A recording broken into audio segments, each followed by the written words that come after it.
Hello everyone, we are starting off our third week of learning. It is Tuesday. This week I'm focusing on reading some poems. So the way it's going to go today, and then I'll do another one on Thursday, is I'm going to read some poems by my favorite author, Shel Silverstein. After each poem, we're going to go through and look at some devices with some questions to analyze the poems.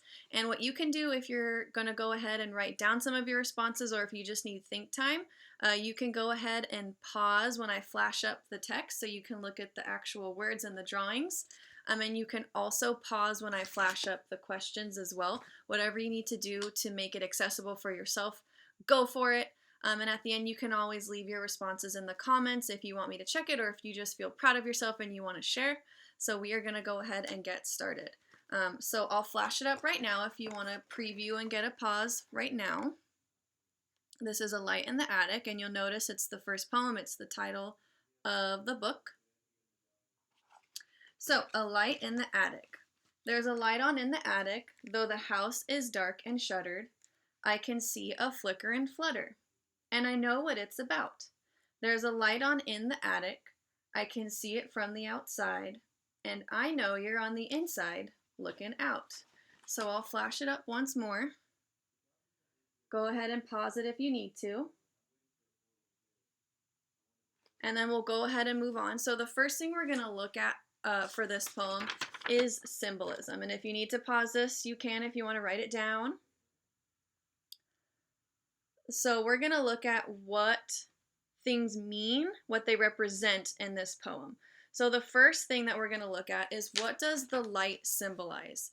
And if you're at home, normally if I was teaching, I would ask questions, get some answers, and we discuss. But I'm just going to go through the answer, and then if you want to pause before so you can think and answer yourself, go ahead and do that.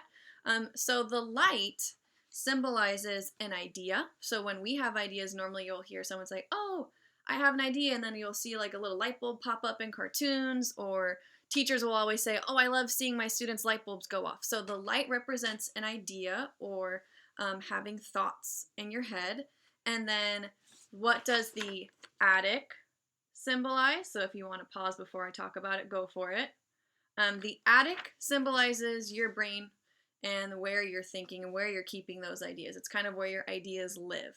And then another way that we could get that, you could have gone back in the text and look to double check what the author was saying.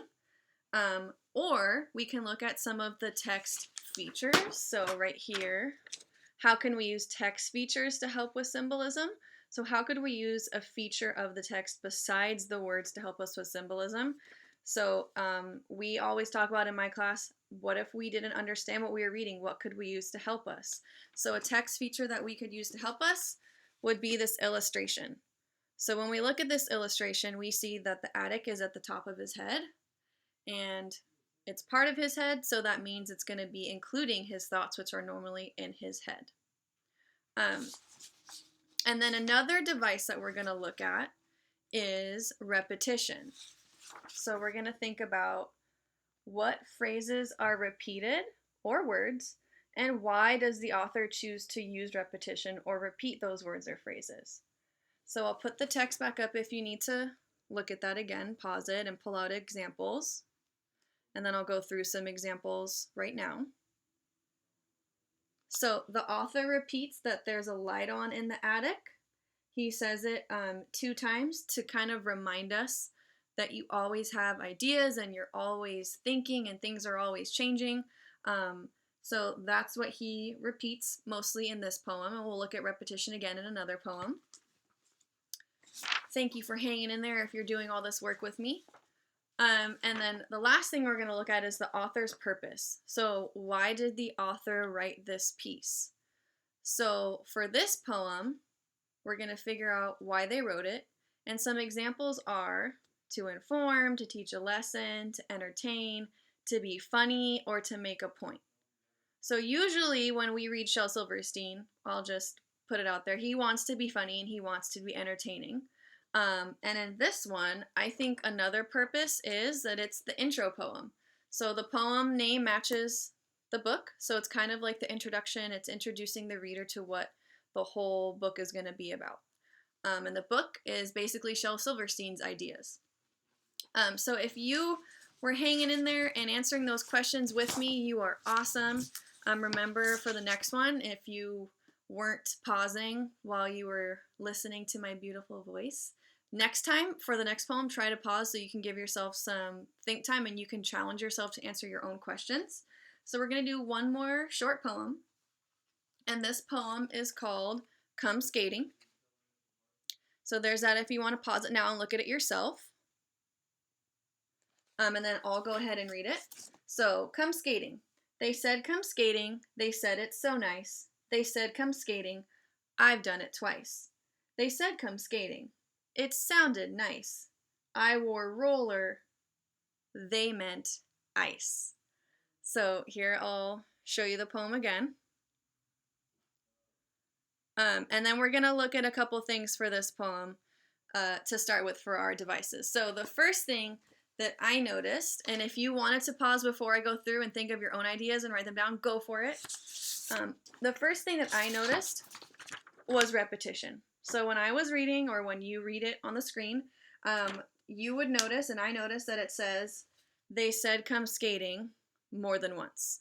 So Shel Silverstein wrote that over and over again, and I think he was repeating that to remind the reader that someone else told the speaker of the poem to come skating, but they weren't being specific, because at the end, quite goofy picture, the end, the person in the story, in the poem, accidentally brought roller skates instead of ice skates. And he's repeating that as well so that we know that the person in the story didn't know that they meant ice skates.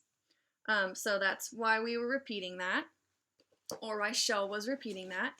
And then also, we are going to look at author's purpose. So for this one should be pretty simple. Why do you think Shel Silverstein wrote this one?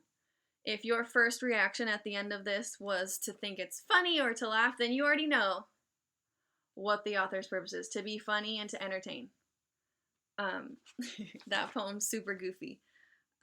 So once again, I'll flash this up if you want to look at it again.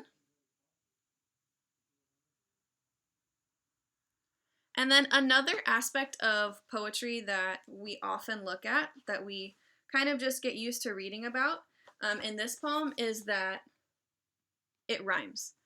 So it repeats skating every other line, and then they rhyme. Shel Silverstein rhymes nice twice, and then nice and ice. And then the next time I read some poems, I want you guys to keep an eye out for the rhyming as well, and keep track of which words rhyme. If you were in my class, I know you're an expert at rhyming and repetition because we worked on that before. So those are the two poems we're going to read today. I'll read some longer ones next time. Again, feel free to leave answers in the comments, or if you're in my class, we can talk about it tomorrow in our video. And then the next time I read some longer poems, I'll have some different questions, maybe pause it from the beginning on some of the parts so you can answer the questions yourself now that you know what to look for when you're reading poetry. Again, I hope you're doing really well at home. I hope you're getting some rest, but you're also able to keep your brain active. And just know Miss Thomason misses you. If you're not in my class, I know your teacher misses you. I hope you're doing well and staying safe at home. Yeah, so I will see you later this week. Have a good one. Bye-bye.